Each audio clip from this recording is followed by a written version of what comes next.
అరవ శ్రీధర్. ఇప్పుడు ఈయన పేరుతో కొన్ని వీడియోలు సోషల్ మీడియాలో ట్రెండింగ్లో ఉన్నాయి. తనను ఏడాదిన్నరగా ఎమ్మెల్యే లైంగికంగా వేధిస్తున్నారని బాధితురాలు వాపోతుంటే ఆమె చెప్పేవన్నీ ఫేక్ అంటున్నారు జనసేన ఎమ్మెల్యే. ఇప్పుడు ఈ టాపిక్ పై పబ్లిక్ అయిపోయింది, పొలిటికల్ టర్న్ తీసుకుంది. ఇది సాక్షాత్తు ఎమ్మెల్యేనే ఒక మహిళను వేధిస్తుంటే ఇక మహిళల్ని కాపాడేది ఎవరని ప్రశ్నిస్తోంది వైసీపీ. మరోవైపు గోరంట్ల మాధవ్ వీడియోలో బయటకు వచ్చినప్పుడు మీరేం చేశారు అని వైసీపీని ప్రశ్నిస్తోంది కూటమి. రైల్వే కోడూరు జనసేన ఎమ్మెల్యే అరవ శ్రీధర్ శాడిస్ట్లా మారారని, తనను మానసికంగా శారీరకంగా వేధించారని, 5 సార్లు అబార్షన్ చేయించారని వాపోయింది బాధితురాలు. ఎమ్మెల్యే చేసిన న్యూడ్ కాల్స్ ని సాక్ష్యాలుగా చూపెట్టింది. అయితే అవన్నీ డీప్ ఫేక్ వీడియోలని కొట్టిపారేశారు ఎమ్మెల్యే అరవ శ్రీధర్. నా మీద తప్పుడు ప్రచారం, అదేవిధంగా తప్పుడు ఫేక్ డీప్ వీడియోలు ప్రచారం చేస్తున్నారు.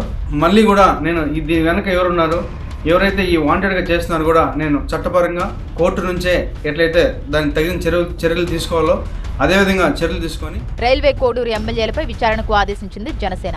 3 సభ్యులతో విచారణ కమిటీ నియమించింది. కమిటీలో శివశంకర్, తంబళ్లపల్లి రమాదేవి, వరుణ్ను సభ్యులుగా చేర్చింది. వారంలోగా వివరణ ఇవ్వాలని ఎమ్మెల్యే శ్రీధర్కు ఆదేశించింది కమిటీ. విచారణ తేలే వరకు పార్టీకి దూరంగా ఉండాలని ఆదేశాలు జారీ చేసింది జనసేన. కూటమి పాలనలో ఎమ్మెల్యేలు బరితెగిస్తున్నారని మండిపడ్డారు వైసీపీ అధినేత జగన్. ఈ బరితెగింపు అన్నది, ఈ విచ్చలవిడితనం అన్నది నిజంగా ఏ స్థాయికి వెళ్ళిపోయిందనంటే, చంద్రబాబు నాయుడు గారి ఎమ్మెల్యేలు, చంద్రబాబు నాయుడు గారికి సంబంధించిన వాళ్ళంతా ఏ స్థాయిలోకి వెళ్ళిపోయినారంటే, అరవ శ్రీధర్ అదే మనిషేనా అసలు, ఇది ఎమ్మెల్యేనా అని అనిపిస్తుంది నాకు. అసలు ఈ అరవ శ్రీధర్ అనేవాడు ప్రభుత్వ ఉద్యోగి అయిన ఒక అమ్మాయిని భయపెట్టి, బెదిరించి, రేపు చేసి, హెరాస్ చేసి, స్వయంగా ఆ అమ్మాయి తనకు జరిగిన అన్యాయాన్ని కూడా ఏకంగా సాక్ష్యాలు, ఆధారాలతో సహా బయట పెట్టింది. ఆముదాల వలస ఎమ్మెల్యే ఇంకోడు కూన రవికుమార్. ఈయన గారి వేధింపులు భరించలేక గవర్నమెంట్ స్కూల్ ప్రిన్సిపల్ ఆత్మహత్యా యత్నం చేసుకుంటే ఇప్పటి వరకు చర్యలు లేవు. జనసేన ఎమ్మెల్యేపై ఇప్పటి వరకు ప్రభుత్వం చర్యలు ఎందుకు తీసుకోలేదని ప్రశ్నించారు వైసీపీ ఎమ్మెల్సీ వరదు కళ్యాణి. ఈ రాష్ట్రంలో, ఈ కూటమి ప్రభుత్వంలో మహిళలకు రక్షణ లేదు, ఆడపిల్లలకు రక్షణ లేదు. రక్షించాల్సిన వాళ్ళే భక్షకులుగా మారుతున్నారు. ఈరోజు తెలుగుదేశం పార్టీ ఎమ్మెల్యేలు లేదా జనసేన ఎమ్మెల్యేలు, ఈ కూటమి నాయకులు, కార్యకర్తలు ఎంత దారుణంగా వ్యవహరిస్తున్నారు. మహిళల మీద ఆకృత్యాలు చేస్తూ ఉన్నారు, అరాచకాలు చేస్తూ ఉన్నారు.